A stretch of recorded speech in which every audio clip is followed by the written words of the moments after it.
Hello friends, welcome to Pranshu academy. आज इस video के माध्यम से मैं एनसीईआरटी क्लास 6 चैप्टर नंबर 3 इसके पहले मैं डिस्कशन कर चुका हूँ लेसन 1 लेसन 2। इसके पहले अगर आपने नहीं विजिट कर रखा है तो वीडियो जाकर के विजिट कर लीजिए।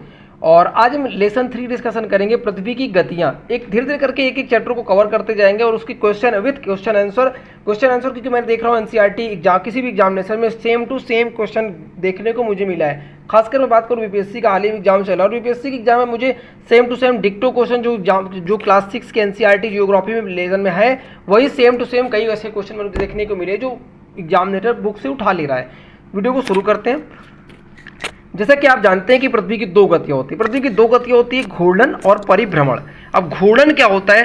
पृथ्वी का अपने अक्ष पर घूमना। मान लीजिए पृथ्वी है, हम पृथ्वी पर रहते हैं और पृथ्वी अगर अपने अक्ष पर घूमती है, राउंडिंग करती है, इसको हम लोग क्या कहते हैं? इसको घूर्णन कहते हैं। याद रखिएगा, पृथ्वी का अपने अक्ष पर घूमना की प्रक्रिया को हम लोग बेसिकली घूर्णन कहते हैं। ठीक है, याद रहेगा। अब परिभ्रमण क्या होता है? सूर्य के चारों ओर, हमको पता है कि सूर्य एक तारा है और सूर्य के चारों ओर सभी जितने भी आठों ग्रह कौन कौन से? बुध, शुक्र, पृथ्वी, मंगल, ये सब जितने भी ग्रह हैं, आठों ग्रह, इसके चारों ओर चक्कर लगाते हैं। जो पृथ्वी की गति होती है, बेसिकली बात करूं तो सूर्य के चारों ओर, ये सूर्य आपका, ये मान लीजिए आपकी अर्थ है, ये आपकी अर्थ है।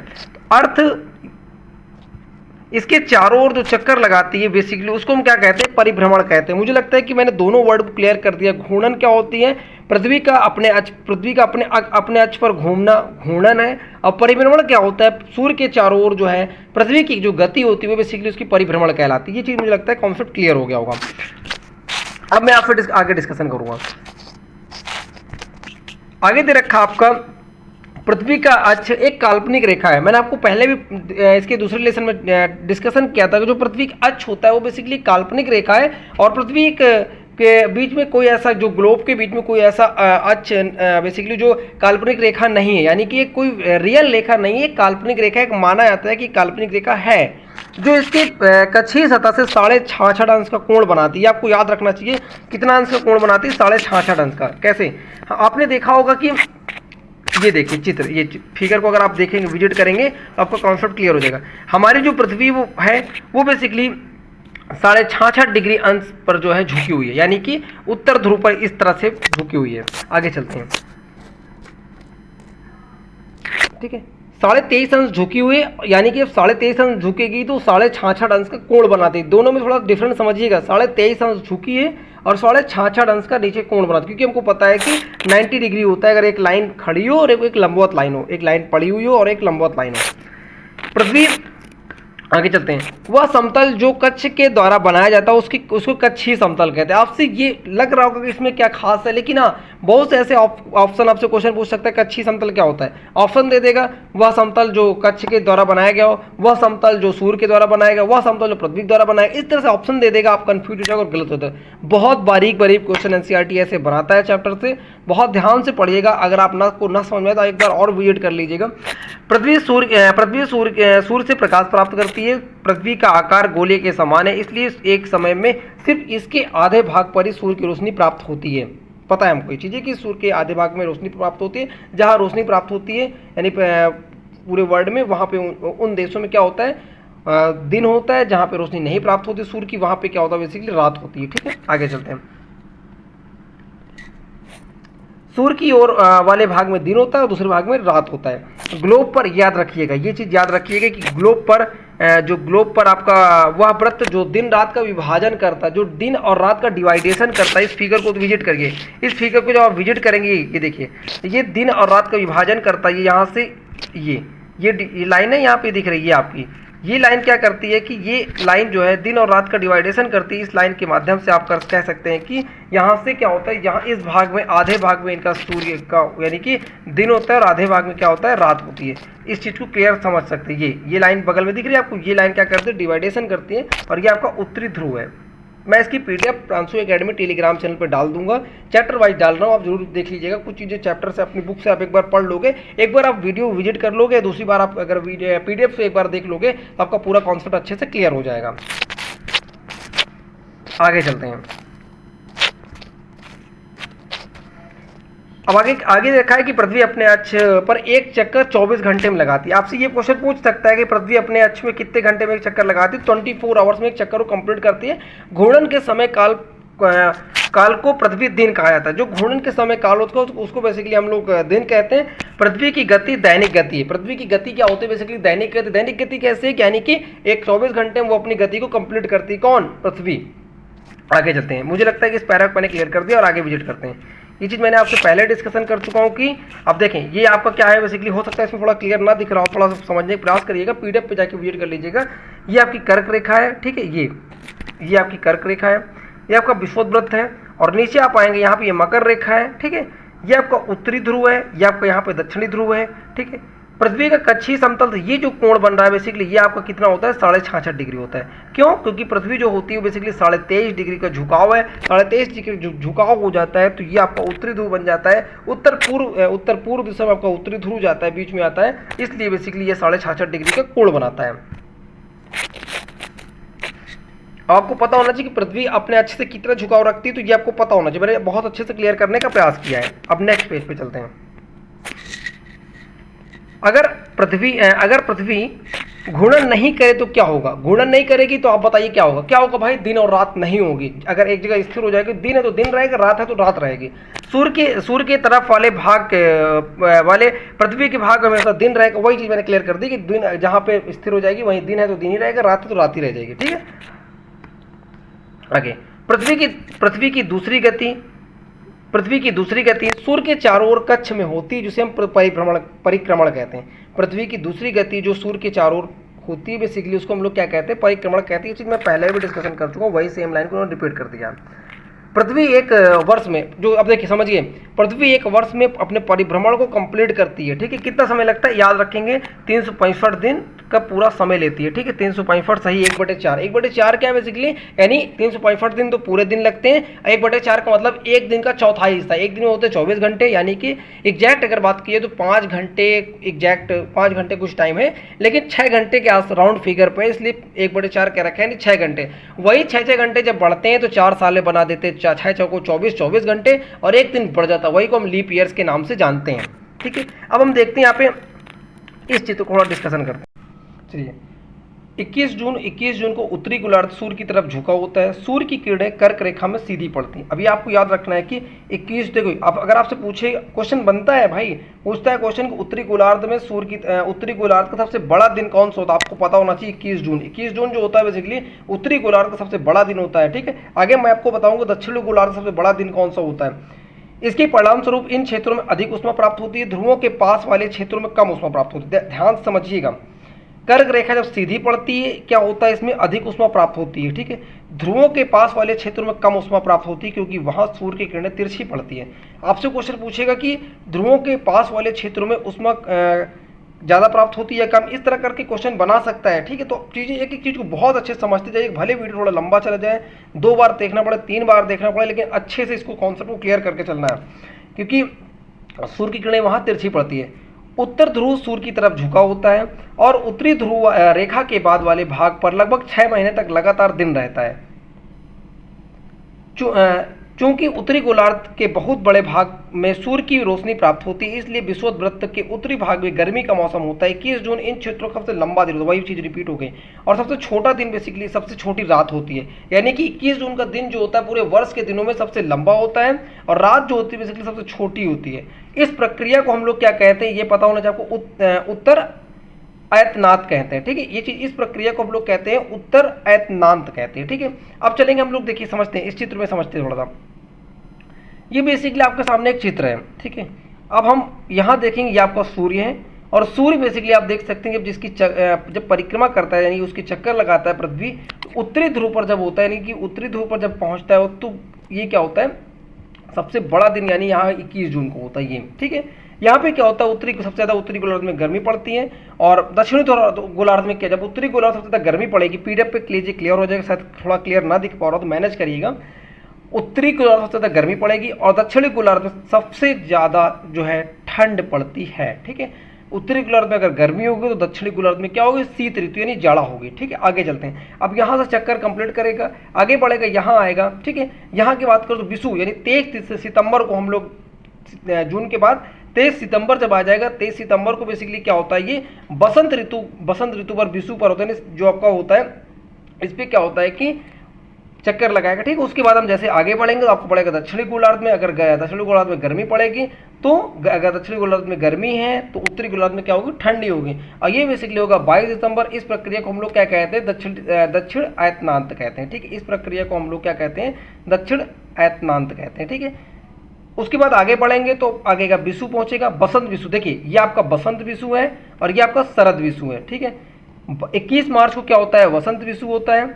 और आपका जो 23 सितंबर को होता है वो बेसिकली आपका होता है, क्या होता है, शरद विषु होता है। ठीक, कैसे याद रखेंगे, 21 माता, कैसे याद रखो, मैं ट्रिक मैं बताऊं, 21 माता और 23 सीता, ऐसे याद रखो। सीता माता थी, ऐसे याद रखने का एक मेथड है, बस बाकी रियल लाइफ से मत कनेक्ट करिएगा।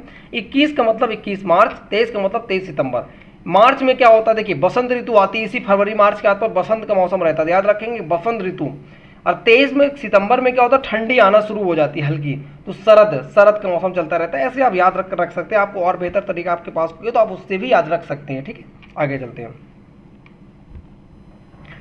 ये मैंने बता दिया आपका कि दक्षिण आयतनांत होता है। एक सबसे इंपॉर्टेंट चीज ये है, एक क्वेश्चन बन सकता है आपके सामने, इसको याद रखिएगा। ऑस्ट्रेलिया में ग्रीष्म ऋतु में क्रिसमस का पर्व बनाया था। क्वेश्चन कैसे बनेगा आपसे, किस देश में ग्रीष्म ऋतु में क्रिसमस का पर्व मनाया जाता है। आपको ऑप्शन दे देगा ऑस्ट्रेलिया, ऑप्शन दे देगा भारत, या भारत नहीं देगा श्रीलंका, दक्षिण कोरिया, ऐसे देश दे देगा जिसका नाम आपको डाउट लग सकता है, ये हो सकता है, ये हो सकता है। भारत तो नहीं देगा क्योंकि आपको पता है कि भारत में 25 दिसंबर को होता है। आपको इस तरह फंसा लेगा। तो आपको याद होना चाहिए कि ऑस्ट्रेलिया में क्या होता है, गर्मी के मौसम में हम लोग क्रिसमस का पर्व को मनाते हैं। आगे चलते हैं।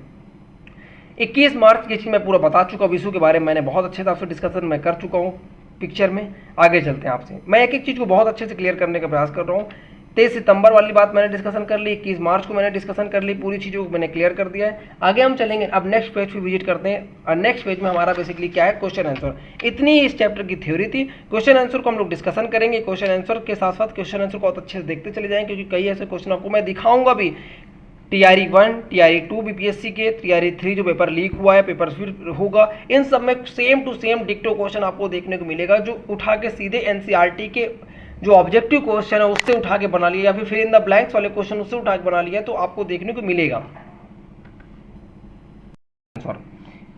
पृथ्वी के अपने अक्ष का झुकाव कोण कितना है, पृथ्वी अपने अक्ष पर कितनी झुकी, मैंने आपको बहुत अच्छे से इस चीज को क्लियर किया था। पृथ्वी कितनी झुकी, ऐसे झुकी, यानी कि 23.5 डिग्री झुकी। कितनी झुकी है, 23.5 डिग्री के अंश कोण पर झुकी हुई है। ठीक है, इतने डिग्री अंश पर झुकी हुई है। ठीक है, आगे चलते हैं। घूर्णन और परिभ्रमण को परिभाषित कीजिए। चलिए समझते हैं घूर्णन क्या होता है। पहले ही पेज में मैंने आपसे डिस्कशन किया था बेसिकली कि घूर्णन क्या होता है। घूर्णन क्या होता है, पृथ्वी का, ये देखिए साफ साफ लिखा है, पृथ्वी का अपने अक्ष पर जो घूमना वो बेसिकली क्या कहलाता है, घूर्णन कहलाता है। अब आपसे अगला पूछा है कि परिभ्रमण क्या होता है। सूर्य के, देखिए पृथ्वी अपने अक्ष पर घूमे ये आपका घूर्णन होगा, लेकिन सूर्य की अगर चारों ओर पृथ्वी घूमती ये आपका परिभ्रमण होता है। दोनों को मैंने क्लियर कर दिया। अगले क्वेश्चन पे चलते हैं हम लोग। अगला क्वेश्चन है लीप वर्ष क्या है। लीप वर्ष क्या होता है, जब 4 वर्षों में एक दिन ज्यादा हो जाता है। सीधी बात मैंने बताई दी आपको। उत्तर और दक्षिणी अयनांतों में क्या अंतर है, उत्तर अयनांत क्या होता है और दक्षिण अयनांत क्या होता है, ये आपको मैंने बताया। फिर से मैं आपको एक बार डिस्कशन कर लेता हूँ आपसे। देखिए ये लिखा आपका उत्तर अयनांत। उत्तर अयनांत क्या होता है, 21 जून को इन क्षेत्रों में सबसे बड़ा दिन होता है, यानी कि 21 जून क्या होता है, कर्क रेखा के बिल्कुल सामने सूर्य होता है, इसलिए यहाँ बेसिकली क्या होता है, दिन सबसे बड़ा होता है, रात सबसे छोटी होती है। इस अवस्था को हम लोग क्या कहते हैं, उत्तर अयनांत कहते हैं। दक्षिण अयनांत क्या होते हैं, 22 दिसंबर को दक्षिण ध्रुव के सूर्य की ओर झुके होने के कारण मकर रेखा पर सूर्य की किरणें सीधे पड़ती है। इस बेसिकली प्रोसेस को हम लोग बेसिकली क्या कहते हैं कि दक्षिण अयनांत कहते हैं। आगे चलते हैं, अगला क्वेश्चन चलते हैं आपसे। विषु क्या है, विषु चले देख लेते हैं। विषु क्या होता है बेसिकली, ये आपका, ये मैंने बताया भी है।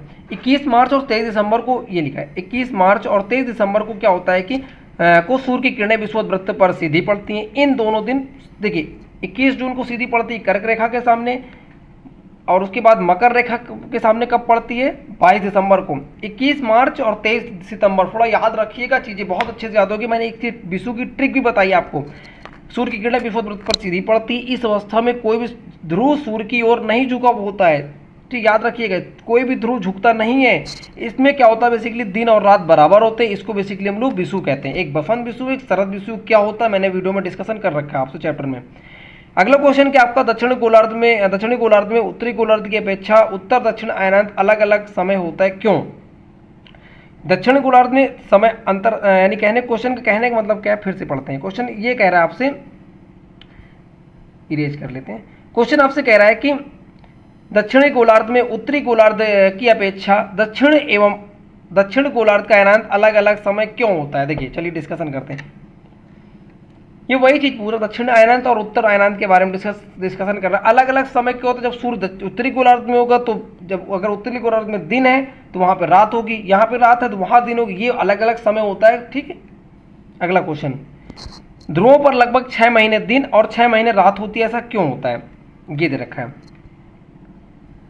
उत्तरी आगे ये आपका दे रखा है, ध्रुवों के पास क्या होता है बेसिकली, ध्रुवों के पास वाले क्षेत्र में कम ऊष्मा प्राप्त होती है क्योंकि वहां सूर्य की किरणें तिरछी पड़ती हैं। उत्तर ध्रुव की तरफ झुका हुआ होता है, वहां उत्तरी ध्रुव रेखा के बाद वाले भागों पर लगभग 6 महीने लगातार दिन रहता है। उत्तरी गोलार्ध के बहुत बड़े भाग में सूर्य की रोशनी प्राप्त होती है, चूंकि होती है इसलिए विषुववृत्त के उत्तरी भाग में गर्मी का मौसम होता है, ठीक है। इसलिए बेसिकली क्या होता है कि 6 महीने वहाँ पे दिन, 6 महीने रात, ये प्रोसेसिंग चलती रहती है, ठीक है। आगे अब टिक द करेक्ट ऑप्शन यानी कि बहुविकल्पी प्रश्न को हम लोग सॉल्व करेंगे।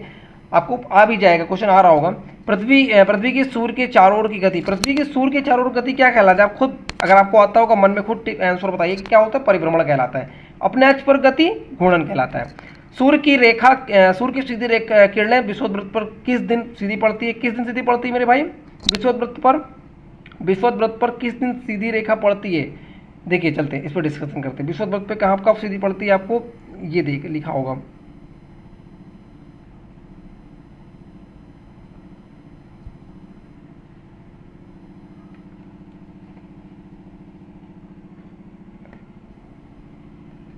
इक्कीस जून को कब सीधी पड़ती है, 21 जून को। आगे चलिए आगे अगला क्वेश्चन आपके सामने है, गर्मी में क्रिसमस, ये क्वेश्चन देखो मैंने आपको बताया था, सेम क्वेश्चन आपको देखने को मिलेगा ऑस्ट्रेलिया में। अगला ऋतुओं में परिवर्तन पृथ्वी की किस गति का होता है। मैं इसका आपको आंसर शीट पे ले चलता हूँ, फिर आप बताइए कि क्या इसका आंसर हो सकता है, क्योंकि मुझे 2 आंसर इसमें मिल रहे हैं अकॉर्डिंग टू इसी बुक के हिसाब से। देखिए ये आप विजिट करेंगे, इस लाइन को जो अगर आप पढ़ेंगे, पृथ्वी के, ये देखिएगा, पृथ्वी के घूर्णन परिभ्रमण के कारण दिन और रात और ऋतु परिवर्तन होता है। आप बताइए, घूर्णन भी एक वर्ड यूज कर रखा है इन्होंने और परिभ्रमण भी, उसको जिन्होंने आंसर दे रखा है दोनों, ऑप्शन दोनों दे रखे हैं। तो आप अपने हिसाब से इसको दोनों मान लीजिए चाहे एक मान लीजिए, जो भी आपको सही लगे मान लीजिए। लेकिन मुझे ऐसा लगता है इसका जो सही आंसर होगा ना, बिल्कुल सॉलिड अगर बात करूँ तो ये वाला हो जाएगा आपका, ये घूर्णन। अगला, खाली स्थानों को भरिए, रिक्त स्थानों को फिल करना है। एक लीप वर्ष में दिनों की संख्या, एक लीप वर्ष में कितने दिन होते हैं, 366 दिन, आपको पता है, बेसिक सा क्वेश्चन है। पृथ्वी की प्रतिदिन की गति क्या कहते हैं मेरे भाई, घूर्णन कहते हैं, ठीक है। पृथ्वी सूर्य के चारों ओर कक्षा में परिभ्रमण कहलाता है, मतलब किस कक्षा में, स्थिर कक्षा में घूमती है, आपको ये पता होना चाहिए, एक स्थिर कक्षा में घूमती है। ये चीज सेम टू सेम लिखा रखा है बुक में, चैप्टर में लिखा रखा है, स्थिर कक्षा में घूमती है। 21 जून को सूर्य की किरणें कर्क रेखा में सीधी पड़ती है, कहाँ पड़ती है, कर्क रेखा में। अगला, ऋतु में दिन किस ऋतु में सबसे छोटा होता है, तो ठंडी के मौसम यानी कि सर्दी ऋतु में, ठीक है, सर्दी ऋतु में क्या होता है, दिन सबसे छोटा होता है। मुझे लगता है कि मैंने पूरे आंसर शीट को, पूरे क्वेश्चन आंसर को कवर कर दिया, थ्योरी कवर कर दिया। वीडियो कैसे लगे जरूर कमेंट करिएगा, और बीपीएससी के लिए मैंने खासकर वीडियो बनाई है, और चैनल पर सब्सक्राइब कर लीजिएगा, और वीडियो कैसे लगी जरूर कमेंट करके बताइएगा। टेलीग्राम को अगर आपने ज्वाइन नहीं कर रखा तो आप जरूर ज्वाइन कर लीजिएगा। Thank you watching for my video.